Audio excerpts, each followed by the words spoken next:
때는 정책위원장 했는데 4대강 그거 왜 이렇게 밀어붙이냐 뭐 이런 식으로 하면 안 된다 뭐 등등 이거 뭐 경제적 타당성도 좀 의심되고 말이지 논란의 여지가 있잖냐 이런 것들이 이제 전형적인데요. 이항구 의원 같은 경우가 전형적인 시장형 보수에 속하는 분입니다.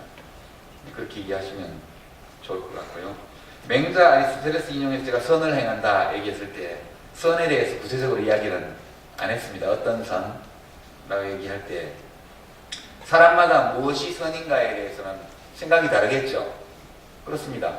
우리 시대가 추구해야 될 사회적 리더, 공동체의 선이 무엇인가 이렇게 묻는다면 사람마다 다르게 대답을 할 겁니다.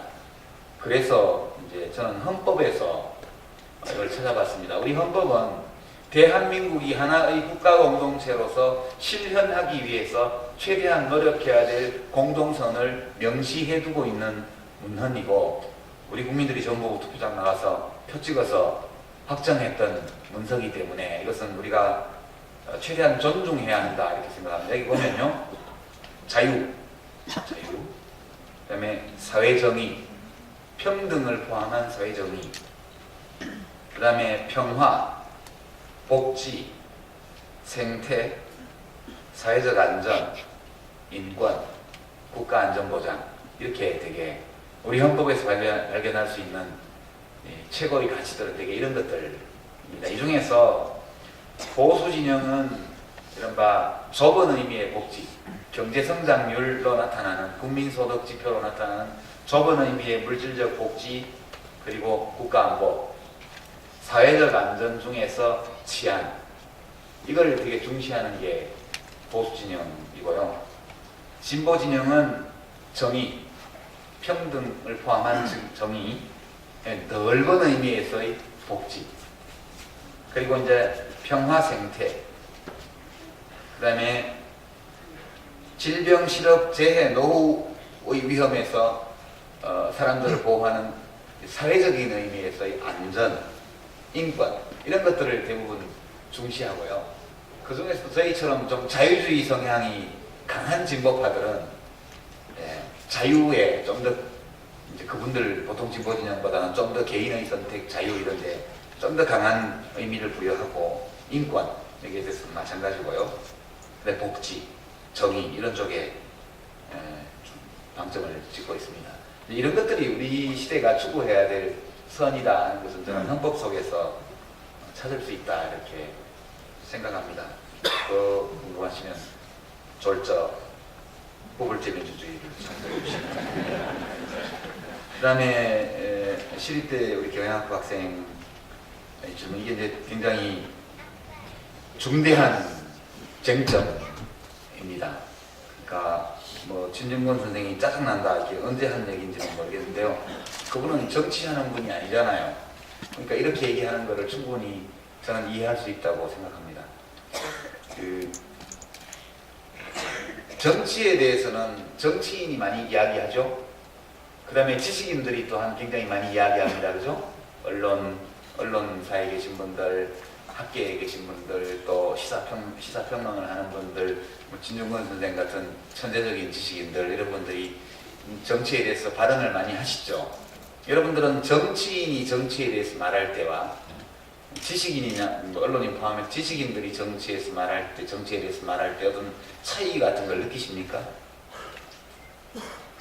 저는 중대한 차이가 있다고 봅니다. 여러분들이 정치인이 하는 말을 들을 때 하고 지식인이 하는 말을 들을 때 하고 똑같은 이야기를 하더라도 그에 대한 평가를 다른 기준에 의해서 해주셔야 된다고 생각해요. 절대로 정치하는 사람은 지식인들이 시킨 대로 하면 안 됩니다. 그렇게 되면 정치가 다 망해요. 왜 그러냐 하면 지식인은요 자기 나름의 신념에 투철하는 사람들입니다. 그죠? 지식인에게도 윤리가 필요한데 지식인에게 필요한 윤리는 신념윤리라는 겁니다. 나 자신이 가지고 있는 지적인 정신적인 확신, 나의 판단 이것에 충실하게 해야지 뭐 잘 아는 정치인이 있다고 좀 흐물흐물하게 봐주고 뭐 내하고 잘 모르는 사람이라고 막 세게 비판하고 이렇게 하면 안 되겠죠. 그리고 어떤 대가를 바라고 누구를 일부러 띄워주거나 이렇게 해서도 안 될 거고요. 그러니까 지식인에게 요구되는 윤리는 신념윤리입니다. 신념윤리, 일관성, 그리고 그 이론의 정합성, 이런 게 중요하죠. 그거로서 평가해주면 됩니다. 이분이 늘 자기 나름의 어떤 세계관, 철학, 어떤 정치에 대한 견해, 이런 일관성을 지키면서 계속 발언하는 분들은 그 자체로서 가치 있는 것이기 때문에 그대로 인정하고 평가해주면 된다고 생각해요. 근데 정치가에게는 다른 윤리가 필요합니다. 정치인에게는 물론 신념윤리도 필요하죠. 자기 자신이 옳다고 생각하는 바에 충실하게 하는 거예요. 이게 특히 변절하고 어제 오늘 말 다르고, 뭐 10년 전에는 뭐 노동해방투쟁 하다가 어느 날 갑자기 보수진영의 총화로 가고, 이런 거는 신념윤리에 투철하지 않은 겁니다. 그렇죠? 그건 바람직하지 않아요. 그러나 신념윤리만으로 정치를 하면 안 됩니다. 그렇게 정치할 거면 정치 안 하는 게 나아요. 제가 보기에는. 이 말은 제 말이 아니고 막스 베버라는 아주 유명한 사회학자, 철학자의 말입니다. 제가 인용을 하면 그분이 쓴 직업으로서의 정치라는 책이 있는데, 무슨 이제 강연을 책으로 나중에 낸 겁니다. 그분이 그 강연을 했을 때가 제1차 세계대전이 종식되고 독일의 바이마르 공화국이라는 최초의 민주공화국이 들었을 무렵에, 그러니까 직업으로 정치를 하는 사람들이 등장할 무렵에 한 강연인데요. 놀랍습니다. 그 책을 보면. 이제 거기서 막스 베버가 정치인에게 진짜 필요한 윤리는 책임윤리라고 했습니다. 책임윤리. 책임윤리란 뭐냐?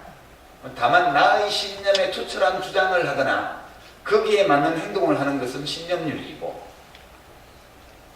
거기서 그치지 않고 내가 그렇게 선택하고 그렇게 행동했을 때 나타나는 결과가 내가 원래 이루려는 것과 전혀 다르게 나타날 가능성이 있을 때, 그런 가능성을 예견할 수 있을 때 그 결과에 대한 책임까지 다 지는 게 책임윤리라는 겁니다.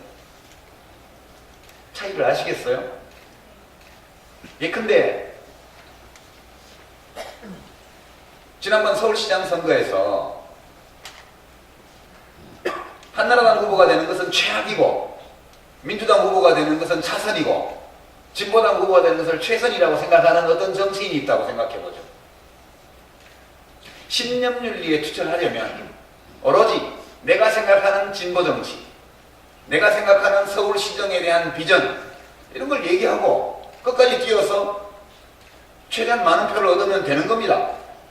내가 당선이 안 되면 그것은 내 잘못이 아니고 세상이 아직 나를 이해해 주지 않기 때문이고, 심지어는 멍청한 국민 때문이고, 이 세상의 잘못이라는 거예요. 그러나 책임윤리에 투철한 정치인이라면 나의 이 선택이 어떤 결과를 몰고 올 것인가, 한나라당 후보의 당선이라는 최악의 결과를 몰고 올 것이라는 것을 예측할 수 있을 때 그런 결과가 나타나는 것이 내 책임이라고 인식하는 태도, 이것이 정치인의 책임윤리입니다.